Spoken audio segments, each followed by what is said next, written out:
السلام علیکم.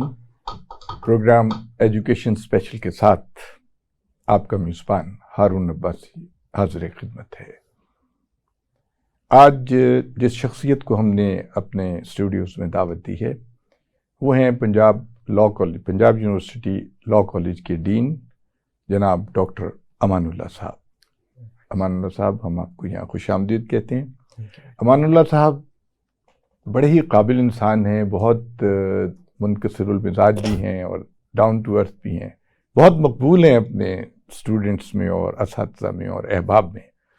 ڈاکٹر صاحب، آپ ہمارے سامعین اور ناظرین کو بتائیے کہ آپ نے یہ جو ڈاکٹریٹ کی ہے یہ کہاں سے کی ہے اور کیا آپ کا تھیسس تھا، کیا ریسرچ تھی آپ کی؟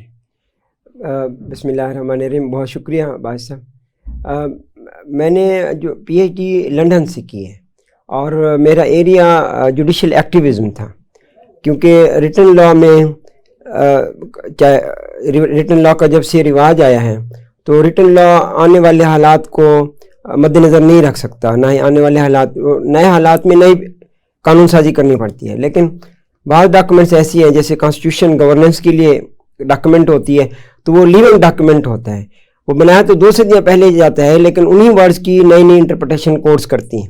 تو ریٹن لاء کی جو انٹرپریٹیشن کا طریقہ کار ہیں دنیا میں، کہیں پہ ایکٹیویزم ہے، کہیں پہ اوریجنلسٹ ہے، تو اس کے اوپر میں نے پی ایچ ڈی کی. انڈیا اور پاکستان کے تقابلی جائزے میں صرف اور صرف رائٹ ٹو لائف کے اوپر، جو فنڈامنٹل رائٹ ہے کہ رائٹ ٹو لائف کے اوپر ادھر کیا فیصلے ہوئے ہیں، کن کن رائٹس کو ان میں شامل کیا گیا جوڈیشل ایکٹیویزم کی وجہ سے، اور کن کن رائٹس کو ہمارے ہاں جوڈیشل ایکٹیویزم میں انہی ایشوز کے اوپر کیا گیا یا نہیں کیا گیا، اس کا تقابل کیا میں نے. اوکے ڈاکٹر صاحب، یہ بتائیے کہ پاکستان میں تقریباً 3 آئین جو ہے وہ منظور کیے گئے، اور 1973 کا جو آئین تھا جب پاکستان کے پرائم منسٹر تھے ذوالفقار علی بھٹو صاحب، اور بہت بڑی بڑی شخصیات جو تھیں پولیٹیکل لیڈرز، جس میں ولی خان اور مفتی محمود اور پروفیسر غفور بزنجو صاحب، بڑے بڑے یعنی کہ شاہ احمد نورانی، انہوں نے یونینیمسلی پاکستان کا کانسٹیٹیوشن منظور کیا تھا. لیکن کانسٹیٹیوشن منظور ہونے کے تھوڑے ہی دن کے بعد اس میں امینڈمنٹ شروع ہو گئیں. تو اس وقت جو ہمارا کانسٹیٹیوشن ہے، آپ کیا سمجھتے ہیں کہ وہ ایسا ہے کہ عوامی مسائل اور قوانین اور لوگوں کی جو سیف گارڈ ہے، ان کے رائٹس کو، اس کو سیف گارڈ کر سکے؟ یہ بات آپ کی ٹھیک ہے. کانسٹیٹیوشن بیسیکلی تو پولیٹیکل موومنٹس اور ان کے ایجنڈیز کے اوپر بنایا جاتا ہے، ان کے کمپرومائزز پہ. تو 73 میں پاکستان کے لاس کے بعد ہم نے کانسٹیٹیوشن ضروری سمجھا جس میں گورننس کے اصول طے کیے جائیں کہ کون حکومت چلائے گا اور کون لیجسلیچر میں آئے گا اور کون جوڈیشری میں آئے گا. تو سب لوگوں نے کمال ذہانت کا مظاہرہ کرتے ہوئے اس پہ اتفاق کیا اور آئندہ آنے والی نسلوں کے لیے ایک میکانزم پرووائڈ کیا کہ اس کے مطابق حکومتیں چلائی جائیں. تو انفارچونیٹلی وہ کئی دفعہ سسپینڈ ہوا، لیکن اس کے باوجود ہماری پوری قوم اس ڈاکیومنٹ کے ساتھ جڑی ہوئی ہے. اب کانسٹیٹیوشنل لا جو گورننس کا ہے، اس کے مطابق فری اینڈ فیئر الیکشن سے بات شروع ہوتی ہے، جس کے اوپر باقی کانسٹیٹیوشن کے اوپر عمل ہونا شروع ہوتا ہے، خاص طور پر ایگزیکٹو اور لیجسلیچر کے حوالے سے. کیونکہ ہمارا پارلیمنٹری سسٹم آف گورنمنٹ ہے اور فیڈرل ہے، تو پارلیمنٹری سسٹم میں ایگزیکٹو بھی پارلیمنٹ ہی سے چنی جاتی ہے، جبکہ پریزیڈنشل سسٹم میں لیجسلیچر کا ایگزیکٹو سے کوئی تعلق نہیں ہوتا، چناؤ میں نہ ہٹانے میں نہ بنانے میں. تو ہٹانے میں پریزیڈنٹ میں صرف امپیچمنٹ کی صورت ہوتی ہے، وہ نو کانفیڈنس سے بالکل الگ چیز ہے. تو ہمارا کانسٹیٹیوشن، میرا خیال ہے کوئی کانسٹیٹیوشن مکمل نہیں ہوتا اور اس میں مستقل ترامیم ہوتی ہیں. انڈین کانسٹیٹیوشن میں 100 ترامیم ہو چکی ہیں، امریکن کانسٹیٹیوشن میں 27 ترامیم بعد میں 20 سال کے بعد تو اسے لیونگ بنانے کے لیے، قابل عمل بنانے کے لیے اپنے نظام حکومت کو ترامیم لائی جاتی ہیں. تو میں سمجھتا ہوں کہ کانسٹیٹیوشن ہمارا اس وقت بیسک ڈاکیومنٹ ہے جس کے تمام زبان بولنے والے اور تمام ایمان رکھنے والے سب لوگ پاکستان کے اس کانسٹیٹیوشن کو ایک ہی بات ہے جو ہمیں متحد رکھتی ہے، اور ہمیں سب نیشن کو اس کی حفاظت کے لیے آواز اٹھانی ہوگی. ایک امریکن دانشور کا قول ہے کہ کانسٹیٹیوشن عوام کے دلوں میں رہتا ہے. تو وہ جوڈیشری بھی اپنی استطاعت کرتی ہے کہ اسے پروٹیکٹ کرے، لیکن یہ ہم عوام کے دلوں میں جب تک رہے گا تو ہم اس نظام حکومت کو زیادہ سے زیادہ فیئر اور فری بنا سکیں. اچھا ڈاکٹر صاحب یہ فرمائیے کہ پاکستان اور بھارت کے جو کانسٹیٹیوشنز ہیں، آپ نے اس کے تقابلی جائزے کی بات کی تھی، تو کیا کامنلٹیز کیا ہیں اس میں؟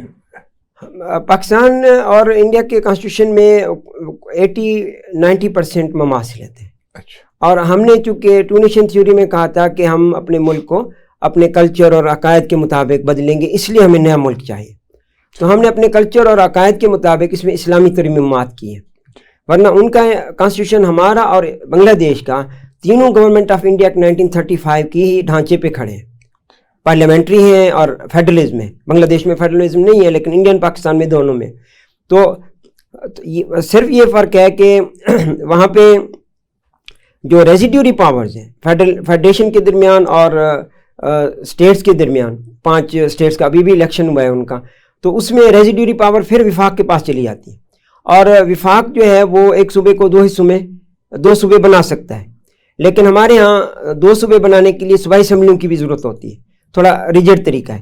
ادروائز اسلامائزیشن کے پروسیس کے علاوہ ہمارا آئین تقریباً ان سے ملتا جلتا ہے. اور دوسرا فرق جو ہے وہ لیجسلیٹو لسٹ کا ہے، جو فیڈرل پاورز اور پروونشل اسمبلی کی پاورز میں تقسیم کرتی ہیں. ہم نے کنکرنٹ لسٹ ختم کر دی ہے، پروونشل لسٹ بھی نہیں ہے ہماری، اب ایک لسٹ ہے 18ویں ترمیم کے بعد، فیڈرل لیجسلیٹو لسٹ. تو ریزیڈیوری پاور جو ہیں وہ صوبوں کے پاس ہے. تو ہمارے ہاں پروونشل اٹانومی ان کی نسبت بہت زیادہ ہے. تو ان 2 فرق کے علاوہ باقی تقریباً بہت زیادہ ریزمبلنس ہے ان میں اور سملیرٹی. اچھا ڈاکٹر صاحب یہ فرمائیے، اکثر دیکھنے میں آتا ہے کہ ہماری اسمبلیاں، ہماری پارلیمنٹ جو کانسٹیٹیوشن کے منظوری دیتی ہیں، اس کی اکثر و بیشتر ہمیں انٹرپریٹیشن کے لیے سپریم کورٹ وغیرہ جانا پڑتا ہے. یہ کیا وجہ ہے کہ پارلیمنٹ اپنے طور پہ ہی کیوں نہیں اس کو نمٹا لیتی؟ پارلیمنٹ اس لیے نہیں نمٹا سکتی کہ یہاں پہ ہمارا پولیٹیکل پارٹیز کا ہیٹ ایلیمنٹ بہت زیادہ ہے. جی. یہ ایک جگہ خود بیٹھ کے مسائل کو حل عموماً نہیں کرتے. جی بالکل. جس کی وجہ سے کسی اور کو وہ سپیس پورا کرنے کا موقع مل جاتا ہے. پہلے مرحلے پہ ان کے ڈسپیوٹس عدالتوں میں جاتے ہیں اور عدالتیں کوشش کرتی ہیں کہ انہیں سیٹل کیا جائے. جی. بلکہ عدالتوں کی یہ کوشش ہوتی ہے کہ سیاسی ایشوز ان کے پاس لائے ہی نہ جائیں گورننس کے. کانسٹیٹیوشن کو ضرور پروٹیکٹ کرتے ہیں لیکن پولیٹیکل معاملات میں کیونکہ ڈائیورس اوپینین ہوتی ہیں، مور دین 2 یا 2، تو کورٹس اس میں کسی میں کمپیل نہیں کرنا چاہتی، لیکن جہاں ضرورت ہوتی ہے وہاں پہ لے ڈاؤن بھی کرتی ہے اپنے فیصلے. تو میرے خیال میں ہمارے سیاسی کلچر کو رائٹ لیفٹ اور پرسنل سیاست کو سیکنڈری بنا کے پرائمری ملک کی گورننس کو پرائرٹی دینی چاہیے، اور تاکہ اس کے بیس پہ پارلیمنٹ بھی موجود ہو اور الیکشن بھی اس کے مطابق ہو اور وہ ایک دوسرے کا باہمی احترام بھی ہو نقطہ نظر کے اور پارٹیوں کے اختلاف کے باوجود. جی ڈاکٹر صاحب، آپ پنجاب یونیورسٹی لاء کالج کے علاوہ دوسری جگہ کے بھی ڈین ہیں، آپ کہاں کی؟ میں جہلم کیمپس اور ہمارا گجرانوالہ کیمپس بھی ہمارے جورسڈکشن میں آتا ہے، ڈین کی جورسڈکشن میں آتا ہے پنجاب. ڈاکٹر صاحب یہ بتائیے کہ اب نوجوان لوگ جو ہیں وہ بہت زیادہ لاء پڑھنے کی طرف راغب ہوئے ہیں، اور خواتین بھی بہت زیادہ آ گئی ہیں. خواتین اب تو جج بھی ہو گئی ہیں اور بڑا ان کا ایک وائٹل رول ہے.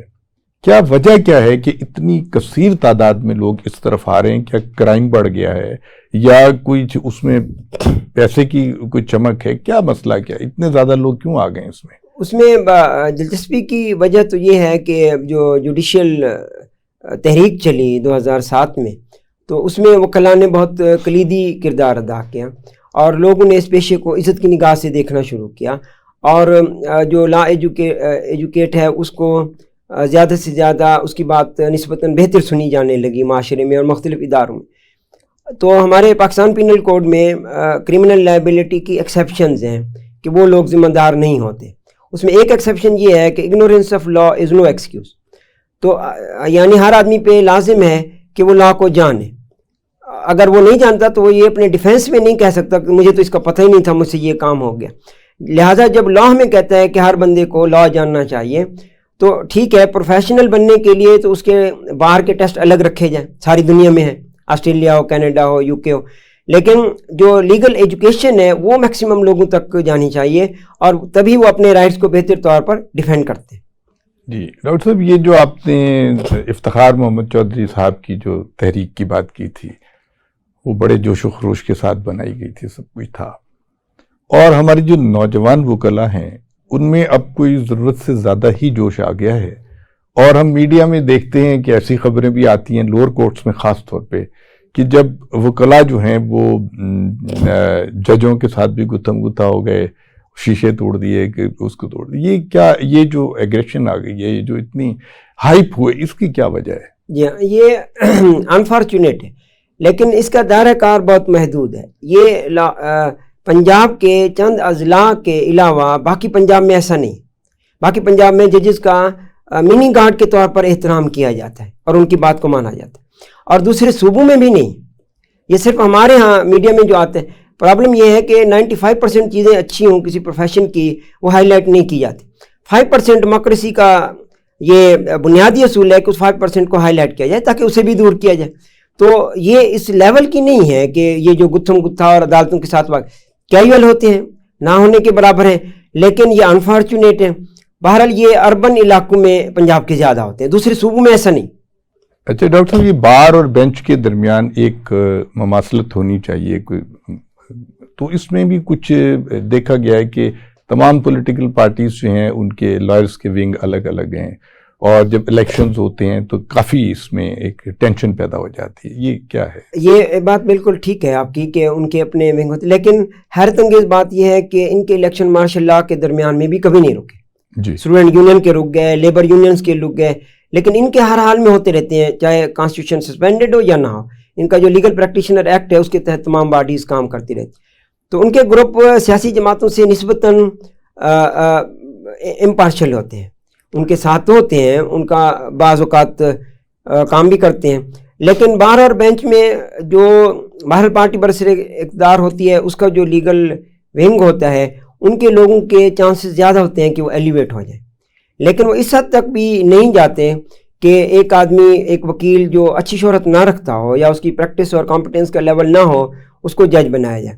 تو اس کی اسکروٹنی میرے خیال میں تو بہتر ہوتی ہے, اور اس کے لیے اب انہوں نے میکانزم بھی بنا دیا ہے کہ پہلے جوڈیشل کمیشن کے پاس جاتے ہیں نام, وہ پاس کر دے تو پھر پارلیمنٹری کمیٹی کے پاس جاتے ہیں. تو کمیشن اور کمیٹی مل کے جتنی ممکنہ اسکروٹنی ہو سکتی ہے وہ کرتے ہیں, لیکن جب عمل کرنے والے لوگ ٹھیک نہ ہوں تو اس کو بائی پاس بھی کر دیتے ہیں.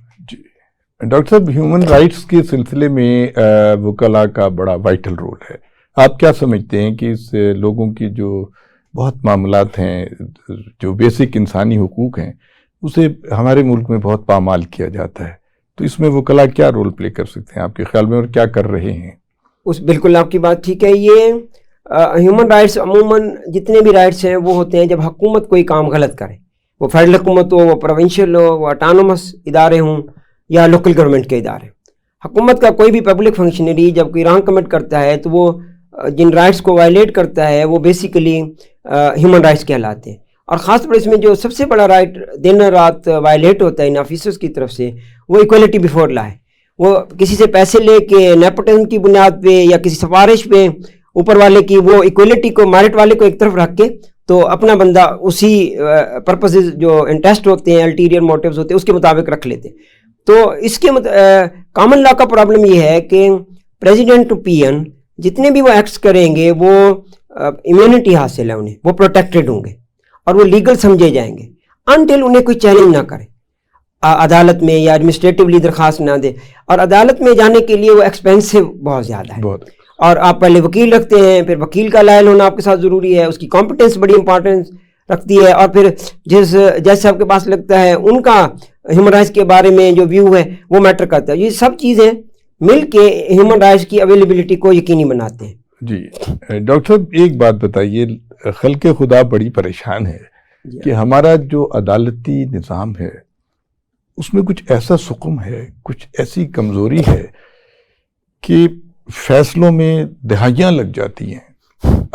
یعنی کسی کی دادا کا اگر کوئی پراپرٹی تھی تو وہ پوتے بھی لڑتے رہتے ہیں, اور اتنا زیادہ یہ مطلب یہ کہ پروسیجر اتنا کمپلیکیٹڈ کیوں ہے؟ کیا ایسا نہیں ہو سکتا کہ اس کو کوئی فوری انصاف کا کوئی راستہ نکالا جائے؟ فوری انصاف کے راستے موجود ہیں. کامن لا میں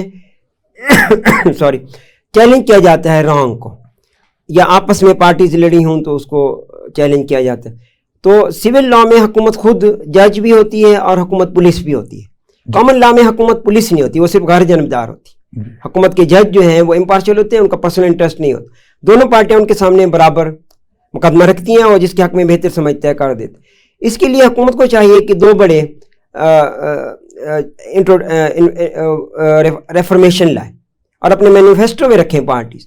ایک تو یہ کہ جوڈیشری میں جتنے مقدمے ہوتے ہیں اور لمبے چلتے ہیں, جو پارٹی کاز کرتی ہے لمبائی کو اس کے اوپر کاسٹ ڈالیں ججز, اور یہ لا پاس کریں. جو بھی پیشی لے گا غیر ضروری, یعنی کیس کا ایک شیڈیول طے کر لیا جائے کہ فلاں ڈیٹ گواہ پیش ہوں گے, فلاں ڈیٹ ملزم کا بیان ہوگا, فلاں ڈیٹ پروڈیوس کیا. ایک بریک لیتے ہیں, اس کے بعد گفتگو جاری رہے گی. ڈاکٹر امان اللہ صاحب ہمارے ساتھ ہیں. جی ڈاکٹر امان اللہ صاحب, آپ نے شروع میں ہی کانسٹیٹیوشن کی اہمیت کے اوپر گفتگو کی تھی. میں پوچھنا یہ چاہ رہا ہوں کہ کانسٹیٹیوشن کے بارے میں اویئرنیس جو ہے وہ بہت کم ہے. ہمارے پارلیمنٹیرینز, میں خود قومی اسمبلی وغیرہ کی کوریج کرتا رہا ہوں, میں ایک ادارے میں کام کرتا تھا, تو میں نے دیکھا کہ ہمارے پارلیمنٹیرینز کی شدھ بدھ کچھ بھی نہیں ہے. بہت محدود چند لوگ ہیں جو کہ کانسٹیٹیوشن کو سمجھتے ہیں. تو اس طرح یہ کس طرح اس کی اہمیت کو اجاگر کیا جا سکتا ہے؟ اس کا ایک طریقہ تو عباس صاحب سب سے بڑا یہ ہے کہ اس پروسیس کو کنٹینیو ہونا چاہیے. جی, اس کی سسٹینیبلٹی ہی اس کی پیورٹی کی ضامن ہے. جی. اگر اسی طرح اسے روک کے اور منمانے طریقے سے پارلیمنٹیرین کو لایا جاتا ہے جب, تو وہ پھر واقعی ایسے ہوتے ہیں جیسے آپ کہہ رہے ہیں. لیکن سسٹینیبل کی صورت میں وہ پھر, میں نے نیو دہلی میں سارک یونیورسٹی میں, ساؤتھ ایشیا یونیورسٹی میں 2 سال پڑھایا اور ان کے پولیٹیکل سسٹم کو قریب سے دیکھا. تو میں نے یہ دیکھا ہے کہ ان میں اور ہم میں کوئی زیادہ فرق نہیں ہے. ہمارے لوگ زیادہ لائق ہیں, زیادہ ایماندار ہیں اور زیادہ ایفیشینٹ ہیں. لیکن ہمارے ہاں سسٹینیبلٹی نہ ہونے کی وجہ سے نئے انکمپیٹنٹ, بددیانت اور لیس نالج رکھنے والے لوگ آ جاتے ہیں. صرف سسٹینیبلٹی ایک وجہ. سسٹینیبلٹی ہو جائے تو آپ یہ دیکھیں گے کہ یہ پیوریفیکیشن ہو جائے گی, اور ایسے لوگ جو کہ پارلیمنٹ سسٹم میں رول نہیں پلے کرتے وہ بہت پیچھے چلے جائیں گے. ڈاکٹر صاحب, جہاں تک میں سمجھتا ہوں, بھارت میں اور ایران میں اور ترکی میں جو پارلیمنٹیرینز ہوتے ہیں وہ تقریباً 80% ایسے ہوتے ہیں جنہوں نے ڈاکٹریٹ کی بھی ہوتی ہے, اور وہ بڑے اپنے فیلڈ کے ماہر ہوتے ہیں. جبکہ ہمارے یہاں جو گاؤں سے, دیہاتوں سے جو جاگیردار اٹھ کے آ جاتے ہیں یا پیسے کی بنیاد پہ الیکشن لڑ کے آ جاتے ہیں, وہ تو خاموش بیٹھے رہتے ہیں. 2-3 آدمی بول رہے ہوتے ہیں, ان کا کوئی رول ہی نہیں ہوتا کہ کانسٹیٹیوشن کے بارے میں. بالکل صحیح ہے کہ پرابلم یہ ہے کہ ہمارے پارلیمنٹیرین بریکس کے بعد آتے ہیں, جی, جب اسمبلیاں توڑ دی جاتی ہیں اور مرضی کے لوگ لائے جاتے ہیں. جی بالکل. ایران میں وہاں پہ الیکشن لڑنے کا بہت محدود اختیار ہے لوگوں کو, اس کی ڈیموکریسی ہے اور وہ صحیح, لیکن الیکشن کمیشن بہت سارے لوگوں کو ہمارے 63A کی طرح الیکشن میں انیلیجیبل قرار دے دیتا ہے. ترکی کی جہاں تک بات ہے تو ترکی کے پارلیمنٹری سسٹم نے ورک کیا ہے, ان کا لائف سٹینڈرڈ بڑھا ہے, ان کی اکانومی بڑھی ہے, GDP بڑھا ہے, ان کا دنیا میں رول بڑھا ہے. سملرلی انڈینز نے بھی اس کو بڑے مرحلے سے اچیو کیا ہے. یہ ایک الیکشن سے 2 سے یا 3 سے تو حاصل نہیں ہوتی چیزیں. لہٰذا پارلیمنٹین ہمارا پرابلم یہ ہے کہ وہ بریک کے بعد اور بارگیننگ کے بعد آتے ہیں. تو بریک اور بارگیننگ جب مل جائیں تو اس میں سے چاہے پڑھے لکھے لوگ ہوں بھی, میں نے دیکھا ہے کہ جاگیرداری بذات خود ایک قرض نہیں ہے, اگرچہ وہ لوگ بھی بہت اچھے ہوتے ہیں اور آکسفورڈ اور کیمبرج اور ہارورڈ سے پڑھے ہوتے ہیں, لیکن وہ وہاں پر خاموش رہتے ہیں کیونکہ یہاں کا پولیٹیکل سسٹم انہیں خاموش رہنے کے لیے اشارہ کر دیتا ہے. ڈاکٹر, آپ نے جو بات کی ہے تعلیم یافتہ ہونے کی, ایک سوال بڑا اہم ہے کہ محض لٹریسی ریٹ جو ہے اگر ہمارا بڑھ بھی جائے تو ہمارے اندر جو شعور کی ایک کمی ہوتی ہے. ایک آدمی نے MA کیمسٹری MSc کیمسٹری میں کیا ہوا ہے, لیکن اس کو بنیادی باتیں ہی نہیں معلوم کہ آداب کیا ہوتے ہیں زندگی کے, اور کیا یعنی کس طرح سے مسائل کو فیس کیا جاتا ہے, اس کا حل کیسے ہوتا ہے, یہ بتائیے آپ. یہ ٹھیک ہے کہ ہر تعلیم آپ کو وہ شعور نہیں دیتی جو معاشرے میں رہنے کے لیے ضروری ہوتا ہے, لیکن آج کے ماسٹر کرنے والے کو یہ اویلیبل ہے کہ وہ انٹرنیٹ سے اور الیکٹرانک میڈیا سے بہت اچھی طرح سیکھ سکتا ہے کہ دنیا کے باقی ممالک کیا کر رہے ہیں, ان کے سٹیزنز کیا کر رہے ہیں اور اس کا رول کیا ہونا چاہیے. لہذا میرا خیال میں سیکھنے کے ذرائع زیادہ ہیں, اور اگر ہماری لیڈرشپ پولیٹیکل, ریلیجیس یا اکیڈمک ان کو مائل کریں تو وہ لوگ یہ باتیں آسانی سے سیکھ سکتے ہیں, اور یہ ہمیں گلا نہیں رہے گا کہ وہ کیوں اس طرح کا بیہیویئر اپناتے ہیں. ڈاکٹر صاحب, یہ جو ہمارے سوشل میڈیا ہے اور ہمارے جو چینلز ہیں, اس پہ جو ڈسکشنز آتی ہیں تو وہ ایشوز پہ بات کرنے کی بجائے پرسنالٹیز پہ بات کرتے ہیں, اور کرٹیسائز کرتے ہیں ایک دوسرے کو لیٹ ڈاؤن کرتے ہیں. اس سے کیا اویئرنیس کی بجائے اس میں تو ایک یعنی نفرت اور اس کا تعصب پیدا ہوتا ہے. آپ کیا فرماتے ہیں؟ یہ الیکٹرانک میڈیا پہ تو پہلے کمپلشن تھی کہ ایک اسٹیشن تھا، اب بہت سارے اسٹیشن ہیں، تو آپ ایک کلک سے جہاں پہ ایسی بات چیت ہیٹ سپیچز ہو رہی ہوں تو آپ دوسرے چینل پہ سوئچ ہو جاتے ہیں. لیکن الیکٹرانک میڈیا پھر پابندیوں کا ہوتا ہے کیونکہ وہ ریگولیٹ ہوتا ہے نیپرا سے. لیکن جو سوشل میڈیا ہے یہ ان پابندیوں کا حامل نہیں ہوتا. پھر اس میں جو سب سے اہم ہے وہ ہے سینس آف رسپانسبلٹی. اگر آپ اپنے اسٹوڈنٹ میں یا اپنے خاندان میں سینس آف رسپانسبلٹی پیدا کریں تو وہ اس ویب سائٹ پہ جائے گا جو اسے کچھ سکھائے گی، اور اس ویب سائٹ پہ نہیں جائے گا جو اسے گمراہ کرے گی. تو سینس آف رسپانسبلٹی اگر ہم پیدا کریں ٹیچرز اور والدین مل کے اور سیاسی نظام پورا مل کے، تو میرے خیال میں کہ ہم بہترین سٹیزن بن سکتے ہیں، کیونکہ یہ علم کے نئے ذرائع ہماری نئی تعمیر کر سکتے ہیں.